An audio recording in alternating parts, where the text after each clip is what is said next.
Hello बच्चों, कैसे हो आप लोग। उम्मीद करता हूँ कि सभी लोग अच्छे होंगे और नहीं भी अच्छे हैं तो अब अच्छे होने वाले हैं। आपके भी अच्छे दिन मैं बहुत जल्द लाने वाला हूँ। देखिए, कार्बन एंड इट्स कंपाउंड से एक क्वेश्चन 5 मार्क्स का हर साल आता है पेपर में। तो वो क्वेश्चन हमारा जनरली यहाँ से बनता है, सोप एंड डिटर्जेंट से। और भी बन सकते हैं, लेकिन इस बार के पेपर के लिए 2025-26 के लिए सोप एंड डिटर्जेंट की इसकी मैकेनिज्म पूछी जा सकती है, क्लिनसिंग एक्शन इसकी पूछी जा सकती है सोप एंड डिटर्जेंट की। तो पहले सोप एंड डिटर्जेंट देख लेते हैं, उसके बाद इसकी मैकेनिज्म देखेंगे कैसे होगा। तो सोप क्या होता है? लॉन्ग चेन कार्बोक्सिलिक एसिड के सोडियम और पोटेशियम साल्ट को सोप कहते हैं। इसको मैं लिख देता हूं तो ज्यादा अच्छा समझ में आएगा। लॉन्ग चेन कार्बोक्सिलिक एसिड के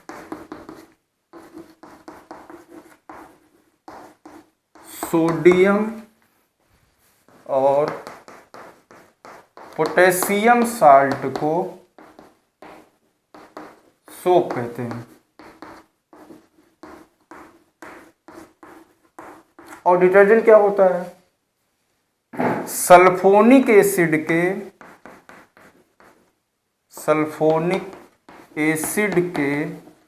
सोडियम साल्ट को, सल्फोनिक एसिड के सोडियम साल्ट को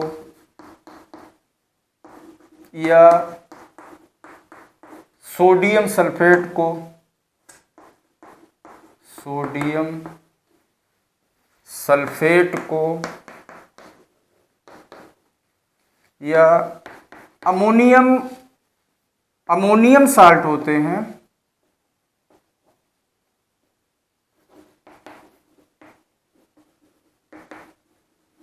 अमोनियम साल्ट। लेकिन अमोनियम साल्ट किसका होगा? क्लोराइड और ब्रोमाइड का, ये भी ध्यान रखना। जैसे अमोनियम क्लोराइड हुआ, अमोनियम ब्रोमाइड हुआ, अमोनियम क्लोराइड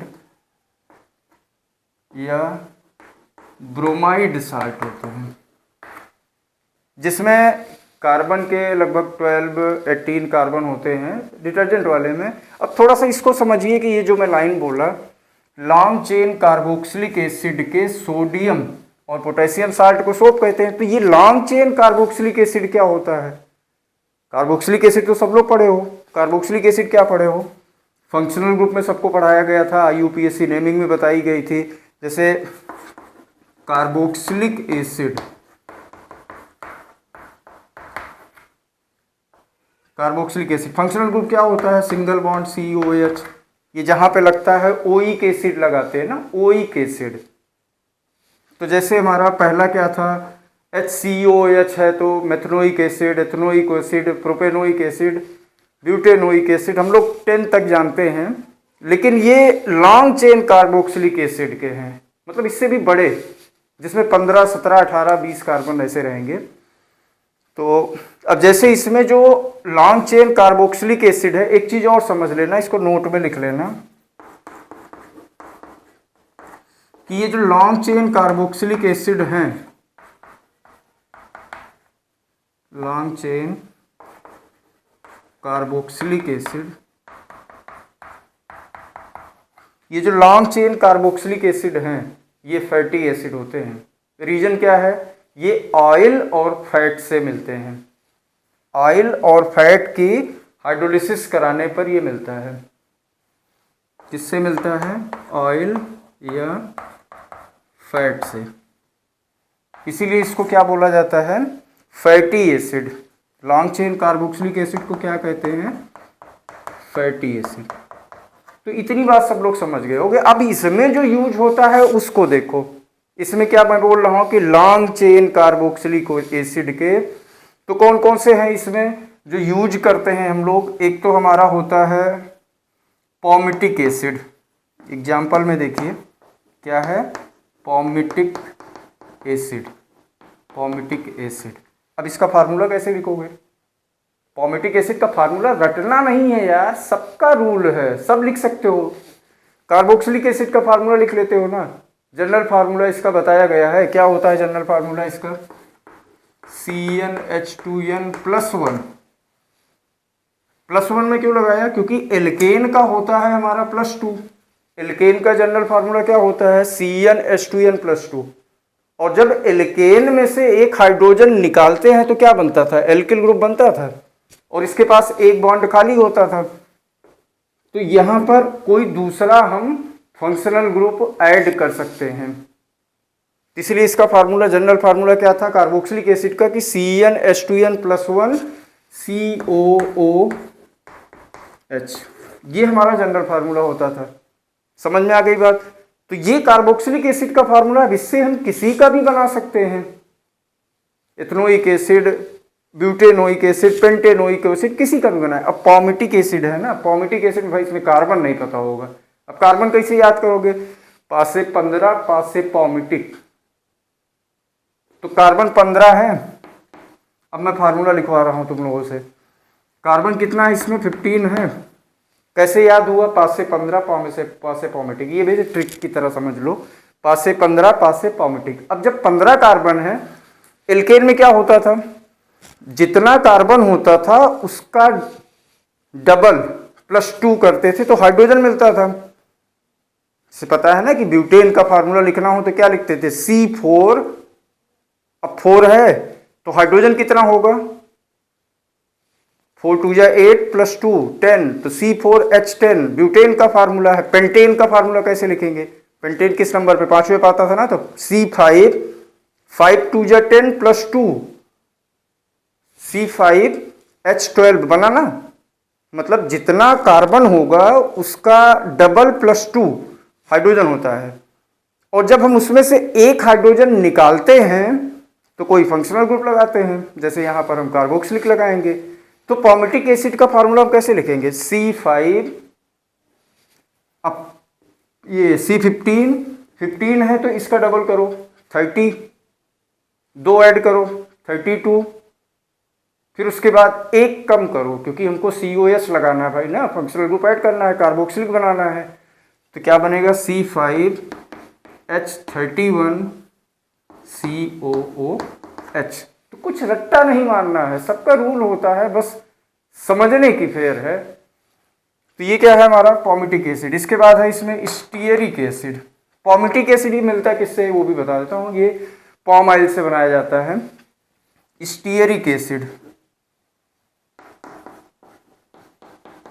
अब स्टीयरिक एसिड का फार्मूला लिखना होगा तो फिर से वही बात, स्टीयरिक S, ये तो पता होना चाहिए ना कि किसमें कार्बन कितने होंगे, तभी तो हम अपना दिमाग लगा पाएंगे कि एल्केन का फिर हाइड्रोजन कम करेंगे। तो ये तो स्टीयरिक S से स्टीयरिक, मतलब ऐसे समझिए हिंदी में, 7 से स्टीयरिक हो गया 7 से 17, 7 से स्टीयरिक 7 से 17, 7 से स्टीयरिक 7 से 17, तो कार्बन कितना होगा इसमें 17 हो गए। S से स्टीयरिक, S से 17 भी आ रहा है इंग्लिश में भी, तो C17। अब हाइड्रोजन कितना है बताइए फटाफट सभी लोग, हाइड्रोजन कितना होगा, इसका डबल करो 34, 2 और ऐड करो 36, एक कम कर दो 35, COH लगा दो, बन गया हमारा स्टीयरिक एसिड का फॉर्मूला, H35COOH। एक और यूज होता है इसमें ओलिक एसिड। ओलिक एसिड जो होता है ना, ये सब तो सिंगल बॉन्डेड है, अनसेचुरेटेड होता है, सेचुरेटेड होता है। जो ओलिक एसिड होता है ना, ये सेचुरेटेड होता है। इसमें क्या होता है, C17H33 COH। इसमें वो रूल नहीं लगता है जो एल्केन वाला लगाते हैं। मैं क्या बोल रहा हूँ कि ये अनसेचुरेटेड है, इसमें एक जगह डबल बॉन्ड होता है, जब इसका स्ट्रक्चर बनाओगे तो वहाँ पे बनाते हैं। तो ये तो मैं भी बताया कि ये हमारा क्या है, लॉन्ग चेन कार्बोक्सिलिक एसिड। अब सोप लिखना होगा तो हम कैसे लिखेंगे, जैसे हम लोग अब थोड़ा सा आते हैं एसिड बेस और साल्ट वाले चैप्टर में। एसिड का रिएक्शन जब हम लोग मेटल से कराते थे तो क्या बनता था, मेटल साल्ट बनता था ना। जैसे यहाँ पे समझ लेते हैं इसको, CH3COOH का रिएक्शन अगर हम सोडियम मेटल के साथ करा दें तो क्या बनेगा पता है, क्या बनेगा, CH3COONA। और इसका हम लोग नाम क्या बोलते हैं, ये साल्ट बना, क्या बनता है, साल्ट प्लस हाइड्रोजन गैस बनता है। तो ये हमारा साल्ट है ना, साल्ट है CH3CONA। नाम क्या होगा इसका, सोडियम एसीटेट। इतनी बात समझ में आ गई, सोडियम एसीटेट है। अब वैसे यहां भी इन सब के भी सोडियम और पोटेशियम साल्ट को सोप कहते हैं।